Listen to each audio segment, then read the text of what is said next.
Hoy vamos a detenernos un poco examinando el oráculo de Delfos y su mandato. Básicamente estaba inscrito en el oráculo esta afirmación: conócete a ti mismo. Eso lo hizo Sócrates, digámoslo, suyo, lo hizo propio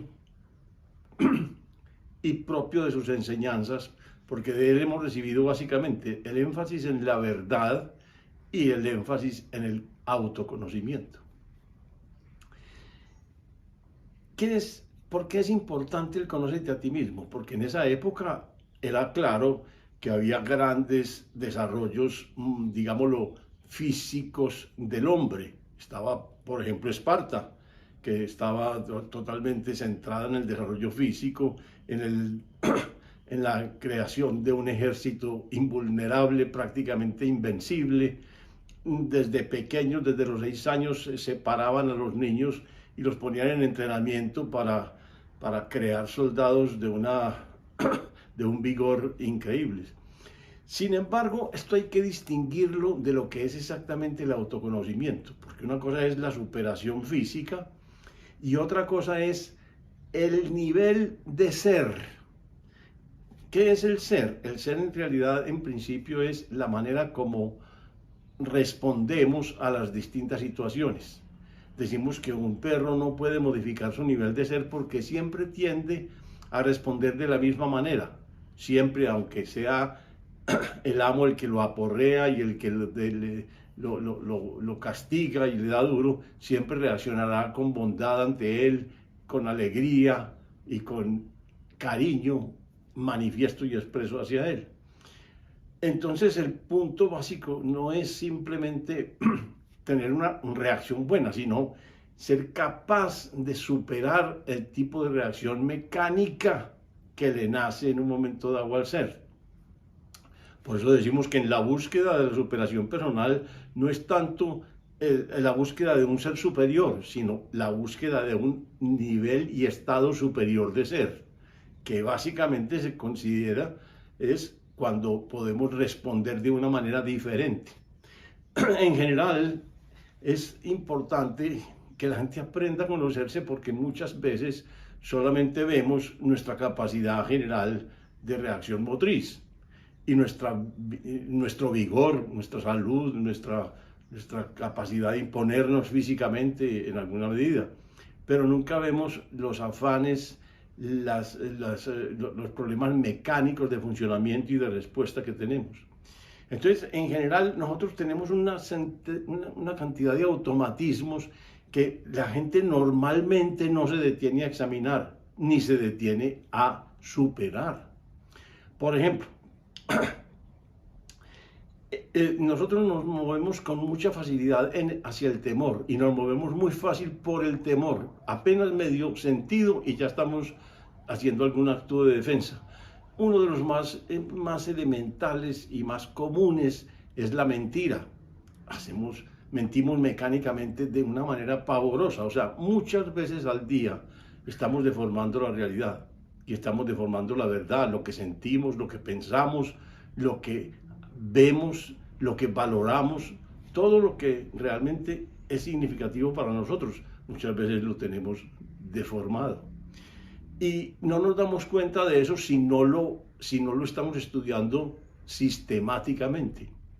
Y aún estando estudiándolo sistemáticamente, si no hacemos un esfuerzo consciente por modificarlo, no lo cambiamos.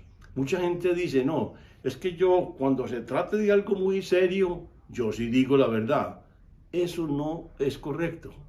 El que no es capaz de solucionar y moverse en la escala menor de las cosas, jamás es capaz de moverse en la escala mayor de las mismas. Eso no es verdad. Eso es una cosa, es un autoengaño que nos hacemos a nosotros mismos decir eso. Pero hay otro montón de automatismos y mecanismos que hay que, digámoslo así, conocer y luego perseguir. Por ejemplo, la capacidad de postergar la satisfacción. Nosotros como desde niños estamos desorientados a obtener la satisfacción más pronta y fácil que podamos obtener. Pero sabemos que eso da un nivel de dependencia digámoslo así, de debilidad psicológica y mental frente a las condiciones del medio, porque a veces simplemente por obtener una gratificación pasamos por encima de valores o de decisiones que deben cuidarse y no pueden tomarse. Por ejemplo, decisiones que afectan nuestra salud o que afectan la salud de otros o que afecta el futuro del colectivo donde estamos viviendo. Nosotros no podemos permitir que por una necesidad, digámoslo así, de satisfacción inmediata, subordinemos otros bienes mucho más importantes para el hombre, como su sentido, su salud, su coherencia, su capacidad de trabajo en equipo, su colaboración con los demás, su sentido de trascendencia, en fin. Entonces, luchar contra eso es algo importante. Y no basta, vuelvo a decir, conocerlo. ¿Por qué? Porque si uno no hace un esfuerzo directo, no cambia el condicionamiento.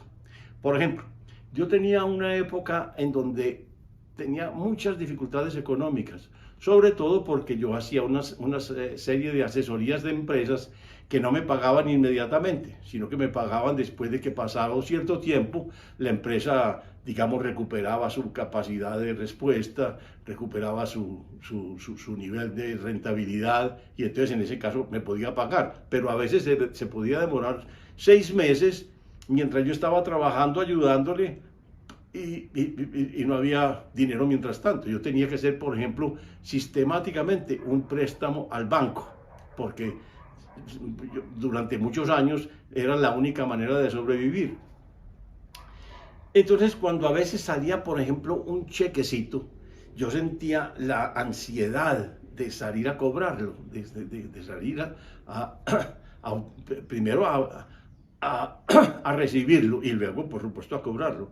Pero aún en esas situaciones, yo sentía que si lo hacía bajo el estado emocional de la ansiedad del momento, de la necesidad del dinero, eso iba en perjuicio mío. Entonces yo lo que me esforzaba por hacer era, no lo cobro hoy que salió, porque mientras yo tenga ese nivel de ansiedad y esa necesidad como de ya obtener ya el dinero, simplemente qué es lo que voy a hacer si lo hago, qué es lo que voy a obtener si lo hago, que ese estado de ansiedad cada vez se incrementa más, porque se va asociando como si fuera una respuesta instrumental, como si yo tuviera que tener ese nivel de ansiedad para que apareciera el dinero. Entonces yo, claro, sistemáticamente decía, no, cada vez que aparezca y yo tenga ese nivel de ansiedad, no lo cobro ese día, ni lo cobro los días en que tenga ese estado. Cuando yo esté sereno, tranquilo, calmado, en ese día lo cobro. Y en ese día obtengo la plata y convierto mi cheque en dinero. Pero eso hay que lucharlo, no basta con advertirlo, porque si no se hace un contracondicionamiento, el condicionamiento simplemente marcha y lo domina uno. De la misma manera, otro montón de asuntos. Por ejemplo, hay veces en que hay que estar atentos para no dar gusto a la gente, sobre todo a la gente que amamos. ¿Por qué? Porque muchas veces nosotros, en el afán del amor y de ayudarle al que queremos, lo exoneramos de su responsabilidad. Lo exoneramos, le hacemos las cosas más fáciles de lo que realmente deberíamos hacérselas, porque no le enseñamos a que él asuma toda la responsabilidad que tiene que asumir frente a su vida, frente a las cosas que le toca decidir. Entonces, a veces tenemos que luchar activamente contra esa tendencia a darle gusto a la gente que queremos, para poderla responsabilizar. Y eso es todo un camello. ¿Por qué? Porque, por ejemplo, yo tenía en mi casa de origen la costumbre de ayudarles a todos los hermanos en cualquier momento, en cualquier dificultad. Pero en el momento en que empecé a darme cuenta de que los estaba exonerando de responsabilidad, yo tuve que hacer un esfuerzo para no darles gusto inmediatamente que me presentaban una necesidad. Y me tuve que proponer, pedirles propuestas. Por ejemplo, alguien me presentaba un problema y normalmente yo lo que hacía era solucionárselo o intentar solucionárselo. Pero a partir de un cierto momento empecé a pedirle, y entonces usted qué propone, hermano. Y en el momento de hacer ese cambio, uno tiene que asumir toda la reacción emocional adversa que eso genera. Porque cuando una persona está acostumbrada a que le hagan las cosas y de pronto súbitamente no le responden en la dirección que le espera, pues lo que hace es una reacción emocional absolutamente fuerte. Y más si es un hermano o un familiar, alguien con el cual uno puede sentirse libre de explotar, como normalmente es en las familias. Entonces, yo tenía que prepararme no solamente para controlar mi tendencia a dar gusto, sino para, para mantener un estado de decisión correcto, un estado de equilibrio sensato ante la animosidad del hermano que me reaccionaba mal. Entonces había que luchar contra dos cosas, contra una tendencia innata a dar gusto y contra una tendencia también mecánica a defenderse o a huir de la adversidad y de la amenaza del otro. Entonces nosotros tenemos de todas maneras una gran cantidad de automatismos contra los cuales hay que luchar. Otra de las, por ejemplo, luchas mías importantísimas es la lucha contra el afán. Óiganme bien esta distinción, porque no es la lucha contra actuar diligentemente, actuar rápidamente, actuar eficientemente y eficazmente. No, es la lucha por uno no sentir un afán que le impida ser asertivo, certero, claro, inteligente. Es la lucha por mantener el equilibrio emocional, básicamente. Entonces a veces voy por la calle, me encuentro una persona que viene mucho más afanada que yo y yo me digo a mí mismo, afortunadamente me doy cuenta porque admito que esta persona tenga más afán que yo, porque al hacerlo me beneficio yo de no tener que envejecer con esos afanes, de no tener que mostrar que no puedo soportar el que se me atraviesen, el que me hagan demorar en una fila, el que me entorpezcan de alguna manera una acción que estoy haciendo. No, yo lucho activamente para no dejarme acosar por mí mismo, por no dejarme acosar, porque no es el otro el que lo acosa a uno, es uno el que se acosa cuando ve al otro, digamos, acelerado.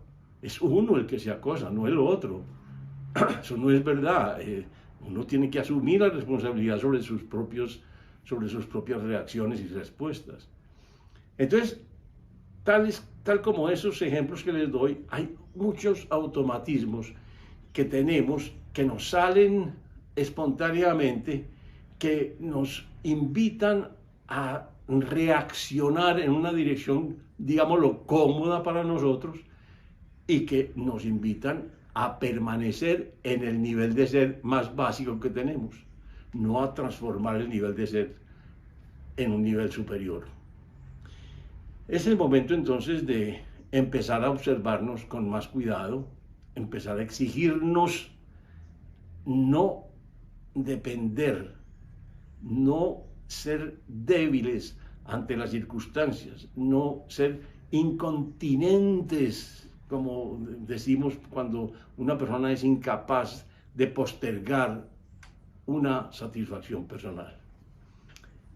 Como siempre, con mis mejores deseos de que ustedes triunfen sobre sus dificultades y automatismos. Nos vemos.